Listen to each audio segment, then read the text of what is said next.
자, 이번 시간은 이제 특수한 매매 간단하게 한두 개만 체크를 하고 요건 비우고 가셔야 돼. 8년에 최대 2문제, 자금은 1문제 구성하는 영역이 되겠고, 이럴 시간에 사실은 계약금 계약을 더 정확하게 외우는 게 필요하죠. 계약금 계약은 거의 8년 동안 7문제가 출제가 됐으니까 거의 100% 출제가 되는 영역. 그리고 지금 이제 공부하게 될 특수한 매매라고 해서 매매 일방예약 해서 우리 계약법 총론 얘기할 때 자, 예약과 본계약 이런 얘기를 했던 바가 있습니다. 예약은 채권계약이다. 딱 이 정도까지가 출제 이슈가 됐었는데 하나 더 살을 붙여서 보시게 될 테고, 그 다음에 이제 환매라는 개념까지 보시고, 주로 이제 논의할 것은 매도인의 담보 책임에 관한 주제가 출제 이슈가 되게 됩니다. 그래서 자, 매매 일방 예약이라고 하는 거, 자, 일단 이런 식이죠. 우리가 예를 들었던 게 갑소의 X토지에 대해서 을과 임대차 계약을 체결을 하게 됩니다. 갑과 을 사이에 임대차 계약을 체결합니다. 근데 이제 우리 이미 지겹게 말씀드렸지만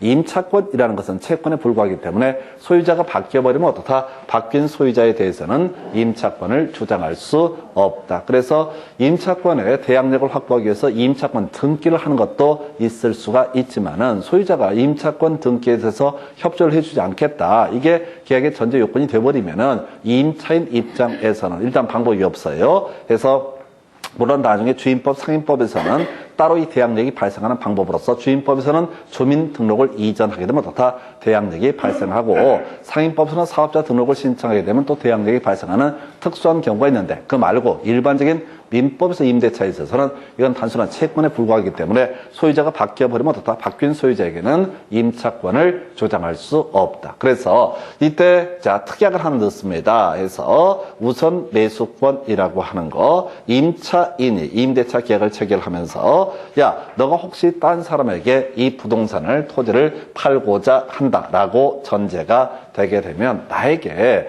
그 매매 대금에 대응해서 우선 매수할 수 있는 권리를 부여해 달라라고 하는 거, 이게 바로 뭐가 된다? 예약이라는 개념이 되게 됩니다. 예약이라는 개념이 되게 되는 거예요. 그래서 세월이 흘러서 중간에 이 갑이란 토지 소유자가 이 부동산을 병한테 팔까 조율을 하다가 생각이 나서 자, 야, 지금 병한테 내가 1억에 이거 팔까 생각 중인데 너 생각 있냐? 라고 물어봤을 때 자, 매수는 라고 얘기를 하게 되면 이게 뭐가 된다? 예약 완결권의 행사라고 이렇게 얘기합니다. 그럼 이제 그때부터 매매와 동일한 효력이 발생하게 된다라고 하는 거. 그래서 이게 예약 완결권, 아주 특수한 개념이고 우리 시험 용어로는 주로 예약은 채권 계약이다라고 하는 거. 요 정도가 출제 이슈. 요 정점에서 보게 되면은 자, 지금 매매 일방 예약이 성립하려면 그 예약에 따라 맺어질 본 계약의 요소가 되는 목적물. 자, 임차 목적물 특정이 되겠죠. 그 다음에 이전 방법, 매매 가액 등의 내용이 확정되거나 또는 확정될 수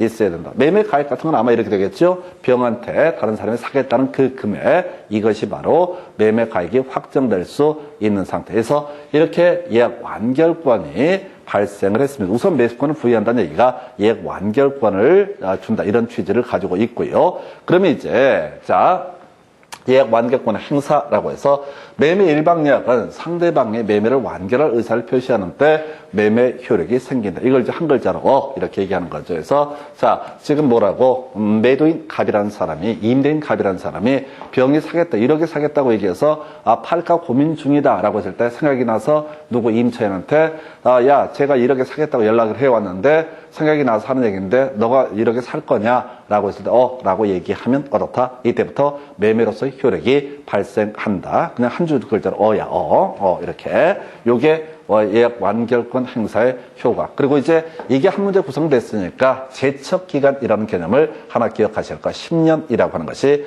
제척기간 되겠습니다. 그래서 자, 예약 완결권의 제척기간이라고 하는 10년 경과가 되면 이 권리는 그대로 소멸하게 된다. 그래서 10년 지난 상태에서 이 예약 완결권의 행사에 따라서 이 부동산의 소유권을 취득했다 할지언정 그건 무효가 되게 됩니다. 그래서 우리 제척기간이고 소멸시효가 있었죠. 우리 한번 기억을 해볼까요? 소멸시효, 우리 물권에서 논의했던 게 지상권, 지역권, 전세권 20년간 행사하지 않게 되면 어떻다? 시효 완성으로 소멸하게 된다. 이런 거가 있었고요. 이제는 이제 거의 내용을 다 소화해버린 것 같아. 그래서 그런데 저는 여러분을 믿습니다. 돌아서면 어차피 다 잊어버릴 거라는 것을 깔끔하게 그냥 언제 그랬냐는 듯이 또 저런 것도 있었다. 우리 민사채권의 기본적인 소멸시효 몇 년? 10년이라고 해서 도움받을 권리, 피담보채권, 저당권 설정하고 도움받을 권리, 변제기 도래고 10년이 경과하도록 어떤 조치도 취하지 않는다. 그러면 피담보채권이 소멸하게 될 것이고 도움받을 권리가 소멸하면 저당권도 같이 하다 다 소멸하게 된다. 이런 것들 설명을 드렸습니다. 그래서 자 소멸시효라는 개념이 하나가 있고요. 그리고 이에 대응해서 제척기간이라고 하는 개념이 있죠. 그래서 권리 행사 가능 기간이라는 것을 우리가 제척기간. 제척기간은 주로 논의가 됐던 게 세법에서 논의를 하게 되죠. 그래서 자 재산세 등 일정한 세금을 부과할 수 있는 제척기간 원칙적으로 5년으로 보게 되죠. 그런데 과세 표준 신고서 등을 작성하지 않았을 때 제척기간 7년으로 봤었고요. 그 다음에 이제 다운계약서 사건, 허위, 조세 포탈 등을 목적으로 다운계약서 썼을 때 그때는 10년 경과되게 되면 어떻다? 이때는 더 이상 이 10년 경과되면 제척기간 도과로 양도소득세 세금을 부과할 수 없다라고 하는 것. 자, 이 민법에서 제척기간 요거죠. 요거 10년 지나게 되면 어떻다? 이미 예약 완결권 소멸하게 된다라고 할 것. 요 얘기가 하나의 이슈. 그래서 결과적으로 지금 이슈가 됐던 매매 일방예약 상대방이 매매를 완결할 의사를 표시하는 때 효력이 생긴다. 요거 쟁점 나왔었고요. 남아있는 쟁점은 예약 완결권 몇 년? 10년. 10년 지나면 뭐가 된다? 무효라고 하는 거. 그래서 나중에 공부하실 때 예약 완결, 우선 매수권이라는 개념을 기억하면 좋겠지만 안 돼도 좋으니까 지금 주기상 출제될 수 있는 것은 제척기간 10년이라고 하는 거. 비교해서 제척기간이라고 하는 개념은 법원에서 판단을 해야 된다는 얘기입니다. 법원에서 판단을 해야 될 사안이다. 이게 소송물로 들어왔을 때 법원이 직권으로 판단해야 될 사안이 제척기간이라는 개념. 바로 지문 가지고 가볼까요? 자, 교재 231페이지 가서 보니까 이렇게 되어 있네요. 당사자 사이에 행사기간을 정하지 않은 매매의 예약 완결권은 그 예약이 성립한 때로부터 10년 내 행사를 해야 된다. 2번 예약 완결권은 당사자 사이에 행사기간을 예약 정하지 않은 경우 그 예약이 성립한 날로부터 5년 내 행사해야 된다. 틀렸고요. 3번 예약 완결권을 행사기간 내에 행사했는지에 관해서 당사자의 주장이 없다면 법원은 이를 고려할 수 없다. 이게 틀렸다고. 자, 이건 제척기간은 법원에서 직권으로 판단할 사안이다라고 하는 거 이렇게 봤었고 비교해서 봤던 개념이 우리 앞에 동시이행 행동권 이런 것들은 당사자가 주장을 해야지 그것을 법원에서 판단을 하는 것이지 법원이 직권으로 판단할 사안은 아니다. 이렇게 봤습니다. 자, 그 다음 답이 됐던 거 매매 일방예약은 상대방이 매매를 완결할 의사를 표시하는 때 매매로서의 효력이 생긴다 해서 8년 동안 3문제나 지문 구성했던 3번이나 구성했던 사례가 되겠고요. 그 다음에 매매 예약이 성립한 이후 상대방이 예약 완결권 행사 전에 목적물의 전부가 멸실돼서 이행 불능이 된 경우 예약 완결권 행사할 수 있다. 틀렸죠? 이건 뭐 우리가 다 외워야 되지. 너무 쉬운 거잖아. 물권의 소멸 사유라고 하는 거 이런 거 있었죠? 가장 대표적인 게 목적물의 멸실과 공용 징수라고 하는 거 이게 물권의 소멸 사유야. 근데 예약 완의 대상이 된 물건 자체가 소실돼 버렸다. 건물인데 소멸해 버렸다. 그러면 당연히 어떻다? 예약 완결권도 같이 소멸하게 된다. 이런 식의 논리구조. 어찌됐든 지금 주기상 보시게 되면 10년이란 제척기간이 하나 이슈가 되게 될 것이고요. 그 정도까지 설명을 드렸습니다. 자, 그 다음에 지금 넘어가서 이제 논의하게 될 게 환매권이라는 개념 간단하게 볼게요. 이 환매권 얘기도 사실은 이 자체는 그렇게 중요 이슈는 될 수가 없는데 우리가 뭐 세법이라든가 곳곳에서 환매기가 중간중간에 예시가 되게 됩니다. 그래서 자, 요거 얘기하려면 우리 사실은 그 얘기부터 해야 되는구나. 돈 빌리는 얘기부터 가볼까요? 갑소유의 X 부동산을 담보로 해서 을이라는 사람이 저당권 이라고 하는 것을 가지게 된다라는 얘기. 자, 돈을 꿔주는 을의 입장에서 갑이 채무를 변제하지 않게 되면 경매 청구에서 자신의 채권을 우선 변제받을 수 있는 거, 후순위 권리자보다 우선 변제받을 수 있는 거, 이걸 저당권이라고 부르게 됩니다. 자, 또 하나 이런 것도 있었죠. 자, 양도담보권이라는 개념이 있었습니다. 양도담보권 해서 저당권이라고 하는 것은요, 의미상 이게 만약에 저당권이다라고 하면 저당권의 성립은 저당권의 설정 등기라고 하는 것이 있어야 다 저당권은 성립하게 된다. 이렇게 봤었고, 3 비교해보니까 갑소유의 X 부동산을 담보로 을한테 돈을 빌리게 되는데, 을한테 양도 담보권을 부여를 한다라는 얘기는 갑에서 을로의 소유권 이전 등기라고 하는 것이 있게 되면 어떻다? 이게 바로 양도담보 취지를 등기하게 되면 이게 양도담보권. 양도담보권은 이렇게 설명을 드렸습니다. 채권자 을이라는 사람이 채무자가 채무를 변제하지 않았을 때, 변제기 이르도록 변제하지 않았을 때 청산금을 지급하고 이 부동산 아예 먹어버리시는 제도를 가리켜서 뭐라고 그런다? 바로 양도담보권이라 불렀었죠. 하나만 더 볼 것이 담보가등기란 게 있어요. 해서 을이 채권자입니다. 그리고 이 사람이 담보가등기 권리자가 되게 됩니다. 담보가등기 권자가 됩니다. 자, 이때도 가등기라고 하는 것을 통해서 가등기가 있어야 어떻다? 담보가등기가 성립하게 된다. 이렇게 논의를 해볼 수 있겠고요. 자, 그래서 지금 가등기가 있습니다. 담보가등기 권리자는 채무자가 채무를 변제하지 않게 되면 둘 중에 하나죠. 저당권처럼 경매 청구를 하는 것도 하나 가능한 이슈가 되게 될 것이고, 또 하나 이슈가 되게 되는 게 저런 것도 가능하다고 그랬어요. 양도담보권자처럼 청산금을 지급하고 아예 부동산의 소유권을 취득하는 것도 어떻다? 바로 가능하다. 이게 담보가등기, 지금 돈 빌리는 얘기들의 설명을 드렸고요. 자, 이게 이제 양도담보랑 거의 똑같은 논리 구조가 뭐가 되냐면은 바로 이 얘기 환매라는 개념이 되게 됩니다. 그래서 갑소유의 X 부동산에 대해서 을이 사실 돈을 빌려줍니다. 돈을 빌려주는데, 자, 아까 양도담보권만 하더라도 일단 뭐라고요? 자, 지금 부동산의 가격이라고 하는 것이 뭐보다 채권의 보다 더 컸을 때 양도담보권이고, 환매라고 하는 것은 자, 이렇게 아예 갑에서 을로의 소유권 이전 등기가 이루어져서 을이 그냥 어떻다? 소유권을 취득을 하게 되는 겁니다. 그런데 여기다가 자, 뭐를 바로 환매 특약이라고 하는 것을 같이 넣어서 소유권 이전 등기를 하게 됩니다. 그러면 일단 소유자는 누가 됩니까? 을이 소유자가 되게 되는 겁니다. 근데 환매 기간 내에 갑이 어떻다? 일정한 금액을 지불하고 다시 소유권을 취득할 수 있는 제도. 이걸 뭐라고 한다? 환매제도. 근데 본질은 뭐냐면은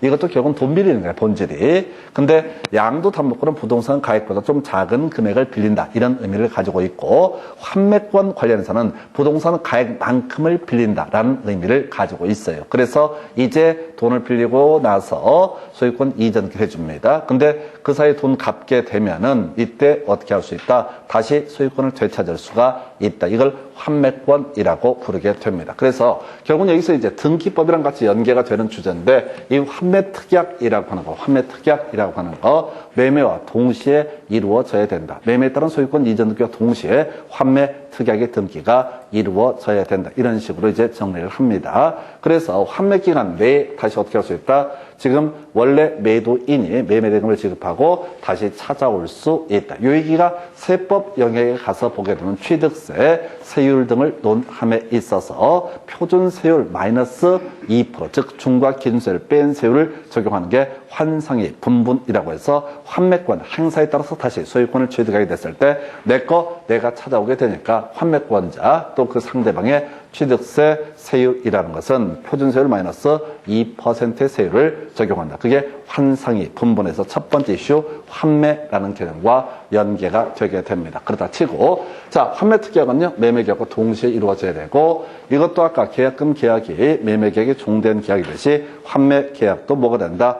매매계약의 종된 계약이 되게 된다라고 할 것. 그리고 그래서 매매계약이 실효가 되게 되면 환매특약도 효력을 잃게 된다. 그 다음에 이제 두 번째 이슈, 이건 너무나 당연한 얘기인데요. 자, 지금 매매 대상물이 부동산인 경우 매매 등기와 동시에 환매권 유보를 등기한 때에만 제3자에 대해서 효력이 있다라고 하는 거 너무나 당연한 얘기입니다. 자, 우리가요 채권 중에서 등기가 문제가 되는 것이 임차권 등기라는 것이 하나가 있고요. 그리고 환매권 등기라는 것이 있게 됩니다. 그래서 이렇게 환매특약을 등기를 해야만이 어떻게 할 수 있다? 자, 제3자에 대해서도 환매권을 갑이 주장할 수 있다. 무슨 얘기냐면 갑이 을에게 자, 지금 돈을 빌리면서 소유권 자체를 아예 넘겨줬습니다. 그리고 언젠간 내가 이 돈을 갚고 찾아오리라 라는 마음으로 환매 특약도 맺은 상태. 자, 그럼 현재 이 X 부동산의 소유자는 누가 된다? 을이 소유자가 되게 됩니다. 을이 이 부동산을 B형한테 팔아먹을 수 있을 것이냐? 당연히 팔아먹을 수 있습니다. 왜? 을 소유 부동산이니까 팔아먹는 것 자체는 어떻다? 문제가 되지 않는다. 그런데 환매 특약이 등기가 돼 있으면 을은 알고 있죠? 누가 갑이 일정한 기간 내에 환매권을 행사할 수 있을 것이라는 게 이미 공시가 돼 있기 때문에 알 수가 있다. 그래서 이 환매 특약이 등기가 돼 있을 때만 어떻다? 제3자에 대해서 효력이 있다. 이게 무슨 얘기냐면 환매 특약을 등기를 안 할 수도 있다는 얘기야. 갑과 을 두 사람 사이에 매매 계약을 체결하고 소유권 이전 등기를 하면서 환매 특약을 등기를 안 하고 말로만 얘기한 거야. 야, 내가 지금 3년 안에 또는 최대 이게 법에서는 이제 5년까지 갈 수 있는데 5년 안에 내가 지금 받은 금액하고 일정한 이자에 해당하는 일정한 금액을 지불하면 나한테 다시 팔아줘 라고 했을 때 돈 빌려준 사람이 그럴게 라고 약정을 했다고 했을 때 두 사람의 계약은 당연히 어떻다? 유효하게 됩니다. 그래서 등기를 안 하더라도 당연히 어떻다? 매수인이라고 하는 사람 누구한테? 매도인에게 소유권 이전 등기, 나중에 환매권 행사하면 당연히 소유권 이전 등기를 해줄 의무가 발생하게 되는 거예요. 다만 이걸 나중에 뭐 계약서를 쓴다거나 이런 식을 통해서 입증을 해 보여야 되겠죠. 그와는 별개의 문제로 등기라고 하는 것을 하지 않더라도 그렇다. 당사자 사이에서는 환매권을 당연히 주장할 수 있다. 갑은 매수인 을에 대해서 환매권을 주장할 수 있다. 그런데 혹시 이렇게 약정을 해놓고 특약을 등기를 안 한 상태에서 을이 B형한테 팔아버리게 되면 B형은 뭐 알 수가 없잖아요. 자, 갑하고 을 사이에 환매 특약이 있는지 없는지 알 수가 없기 때문에 이때는 어떻게 한다고요? 이 B형에 대해서 자신의 환매권을 주장할 수는 없다. 그럼 이제 환매 특약이 등기가 돼 있게 되면 어떻다? 이때는 B형에 대해서 환매권을 주장할 수 있다라고 해서 요 정도. 자, 환매 특약이 등기가 된 경우 등기 명의는 목적물을 제3자에게 양도하는 것은 당연히 가능하다. 그래서 왜 아까 이건 을 얘기를 한 거죠. 그래서 요 정도 보셨고요. 환매권 기간, 행사 기간, 부동산 5년으로 보게 됩니다. 환매 기간을 정하지 않았을 때 환매 기간 5년이고요. 연장을 할 수는 없다라고 하는 거예요. 이건 이제 채권이고 하여튼 5년 후에 5년이라는 권리를 인정을 하고 있습니다. 그래서 이건 이렇게 해석하면 좋을 것 같아요. 우리가 이제 채권에 소멸시효 얘기가 몇 개가 있는데 아까 금전채권은 경우에 따라서 10년짜리가 있는데 이것도 5년 정도의 채권으로 해석을 하면 소멸시효가 다 달라요. 그래서 하여튼 5년이라고 하는 거 연장할 수 없다. 요 정도. 환매대금 어렵지 않습니다. 자, 환매대금에 대해서 특약이 없으면 매도인이 받은 금액과 매수인이 부담한 각종 뭐 등기 이전 비용 이런 것을 환매 대금을 한다 해서 큰 이슈는 되지 않아요. 그래서 일단은 여러분 교재 지금 231페이지 가서 보시게 되면은 환매 특약이라고 해서 종된 계약이라는 표현 밑에서 세 번째 줄에 환매 특약은 매매 계약과 동시에 해야 된다. 이런 질문들이 자주 출제가 됐습니다. 그래서 지금 환매 특약은 매매 계약과 동시에 해야 된다. 그래서 아까 저거랑 같은 거죠. 계약 자체가 매매 계약의 종된 계약이다 보니까 매매 계약 할 때 계약금 계약을 약정을 해야 하듯이 똑같이 환매 특약이라는 것도 매매 계약과 동시에 해야 된다. 이런 취지고요. 넘어가서 여러분 자료 몇 페이지? 자, 232페이지.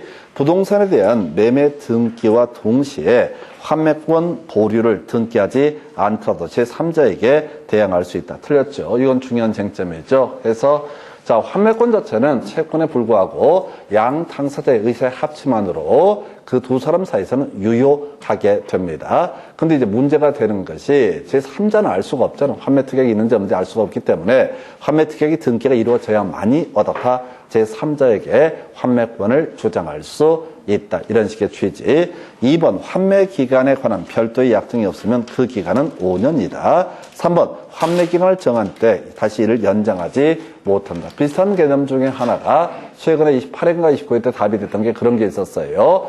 자, 우리가 민법에서 공유라는 개념이 있었고, 공유라는 개념에 있어서는 지분 처분의 자유가 인정됐고, 분할 청구라고 하는 것이 인정이 되는데, 만약에 이 공유물을 분할을 하지 않기로 특약을 맺게 된다. 불분할 약정이라는 거, 그때 최장 5년까지 갈 수 있고요. 대신 그 공유 관계에서 계속해서 어떻다? 연장하는 것도 문제가 되지 않는다. 근데 환매권은 지금 5년으로 한정을 하고 있고요. 그 다음에 4번 부동산에 관한 환매 기간을 7년으로 정한 때, 자, 부동산은 최대 5년이니까 5년으로 단축이 되게 된다. 특별한 약정이 없는 한 환매 대금에는 매수인이 부담한 매매 비용 등이 포함이 되게 된다라고 이렇게 되어 있고요.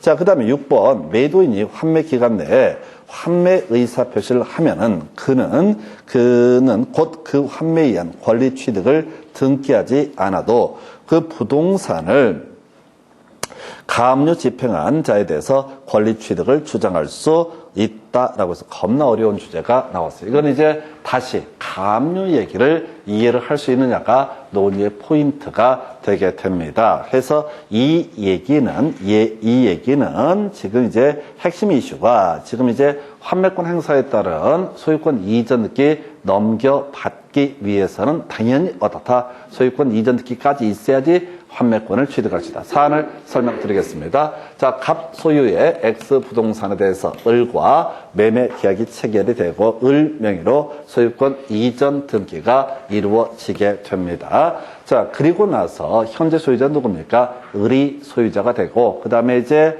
두 사람 간의 약정을 통해서 뭐가 이루어졌다? 환매 특약의 등기, 환매 특약의 등기라는 게 이루어졌다. 자, 그 상태에서 이걸 보니까 지금 병이라는 사람이 누구한테? 을한테 받을 돈이 있는 거야. 그래서 이 사람이 자, 예를 들어서 대여금 돈을 꿔줬다라고 했을 때 병이 을을 상대로 뭘 한다고요? 대여금 반환 청구 소송을 제기를 하게 됩니다. 대여금 반환 청구 소송을 제기해서 승소를 하게 되면은 이 승소 판결문에 근거해서 뭘 할 수 있다? 경매 청구를 할 수가 있습니다. 경매 신청을 할 수가 있어요. 다시요. 자, 소송에서, 자, 우리가 경매라는 게 두 가지가 있다고 그랬어요. 하나가 뭐가 있었냐면은 저런 경매가 있었죠. 임의 경매라고 해서, 자, 뭐가 있었죠? 임의 경매라고 해서 저당권이나 전세권을 가지고 있게 되면은 그 사람은 변제기에 채무를 변제하지 않거나 전세권적 경우, 전세권은 존속기가 만료가 됐는데 전세금의 반환이 없게 되면은 그때 뭘 할 수 있다?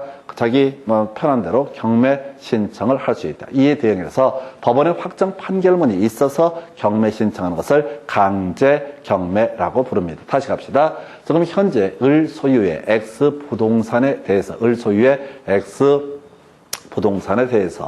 누가 병이라는 사람이 받을 돈이 있어서 대여금 반환 청구 소송을 제기했고 승소를 하게 되면 이 병은 을의 부동산을 찾아내서 뭐 할 수 있다? 바로 경매 신청을 할 수 있다. 근데 이게 을이라는 사람이 이 부동산을 갑을 병정 딴 놈한테 팔아버리게 되면은 이때 뭘 할 수 없어요. 이것을 갖고는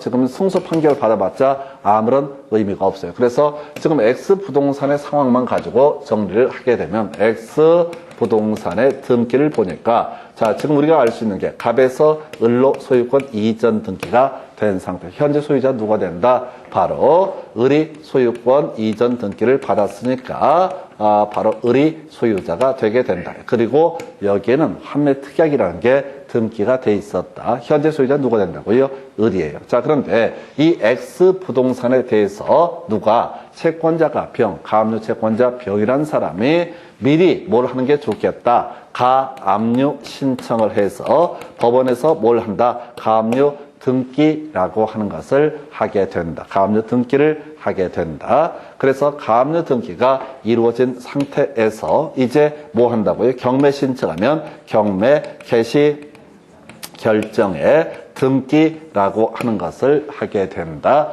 이런 순서에 따라 이루어지는 거야. 그래서 이게 좀 특수한 사례인데, 자, 그러면 이제 경매가 넘어가게 되면 다른 등기가 없다고 했을 때 말소 기준 권리는 뭐가 됩니까? 가압류 등기가 되겠죠. 그래서 경매가 진행되면 가압류 등기를 포함해서 밑에 있는 등기는 어떻다? 모두 매각으로 소멸하게 된다. 그래서 누군가가 어떻다? 낙찰을 받았겠죠. 예를 들어서 A라고 하는 사람이 이 부동산에 매각 대금을 완납해서 소유권을 취득했다고 한번 해보겠습니다. 자, 이 사안을 가지고 다시 지문 가지고 살펴볼게요. 자, 6번 지문 더 어려웠어요.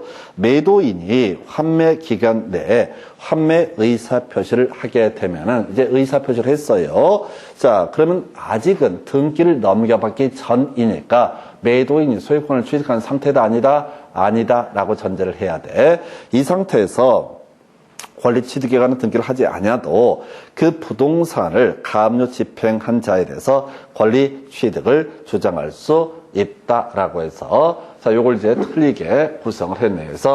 그래서 이렇게 소유권을 취득을 우리 A가 했다라고 했을 때 나중에 누가 이 매도인 갑이라는 사람이 이 부동산에 대해서 뭘 주장할 수 있다? 환매권 주장을 할 수가 없다. 이런 얘기가 되겠습니다. 상당히 어려운 주제예요. 다시 원래 논리적으로만 보게 되면은 자, 환매 특약의 등기가 어디 있어? 여기에 환매 특약의 등기가 살아있을 것이다. 그런데 중간에 경매가 진행돼서 말소 기준 권리는 뭐부터인데 가압류 등기부터인데 그럼 이제 보기에 따라서 환매 특약의 등기는 어떻다? 여전히 유효한 것처럼 보이죠?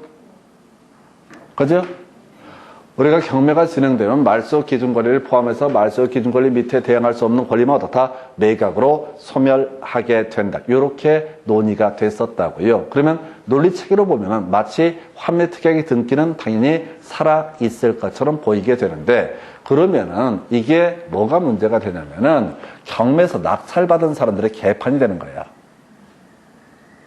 경매에서 낙찰받은 사람 입장에서는 갑자기 누가 매도인이라는 사람이 자 등기를 자 그러면 사실상 만약에 저런 경우가 생겨요. 이렇게 환매 특약이 등기가 된 부동산은 경매에 붙일 수 없는 문제가 터져버려요. 다시 갑시다. 만약에 이 환매 의사표시라고 이 사람이 환매권을 경매가 이루어진 다음에 환매권을 행사할 수 있다라고 전제가 돼버리게 되면은 그게 논리적으로 맞을 것 같아요. 제가 봐도. 다시 말소 기준 권리와 말소 기준 권리 밑에 있는 권리는 어떻다? 모두 매각으로 소멸한다. 그러면 여기까지만 가게 되면 당연히 환매 특약의 등기는 말소가 되지 않는 거예요. 그죠? 환매 특약의 등기는 말소 기준 권리보다 위에 있잖아요. 그러니까 환매 특약의 등기는 말소가 안 될 거예요. 법체계상 그렇습니다. 그러면 당연히 환매권을 행사할 수 있다 없다? 환매권을 행사해서 등기를 찾아갈 수가 있다. 그런데 만약에 이대로 환매권자의 권리를 보호를 하다 보면은 무슨 문제가 터지게 되냐면 경매가 개판이 돼버리는 거야. 경매할 수 없는 물건이 몇 개가 생기는 거예요. 환매권 등기가 됐으면 어떻다? 절대 경매를 해봤자 아무런 의미를 가질 수 없다. 그런 문제가 터지기 때문에 그러면 누구도 가압류 채권자도 보호를 해줘야 되고 등등등. 그래서 상당히 까다롭게 나왔던 판례 해서 판례에서 다뤄졌던 주제 해서 다시 질문 보겠습니다. 이거 30회 때 정말 어렵게 나왔어요. 자, 매도인은 환매 기간 내에 환매 의사 표시를 하게 되면 그는 환매에 의한 권리 취득을 등기하지 않더라도 자, 가압류 집행한 자에 대해서 권리 취득을 주장할 수 있다. 이걸 이제 논리 체계상은 이게 맞은 것처럼 보여요. 왜냐면 말소 기준 권리 위에 있었으니까. 그런데 우리 판례에서는 이때 자, 지금 가압류 집행에 대해서 낙찰받은 사람을 보호하기 위해서 또는 가압류 채권자를 보호하기 위해서 특별히 이 환매권 등기가 되기 전에 이 등기는 말소 기준 권리 위에 있음에도 불구하고 효력을 상실한다라고 했던 판례. 아주 특이했던 판례가 되겠습니다. 그래서 자, 요거 지금 30회 때 아주 어렵게 구성이 됐었던 주제이고요. 그럼 다시 갑시다. 이 문제는 상당히 까다롭게 나왔던 주제고 지금 쉬운 것들 자 보게 되면은 자 환매 특약, 매매 계약과 동시에 된다. 자주 나왔던 주제. 두 번째,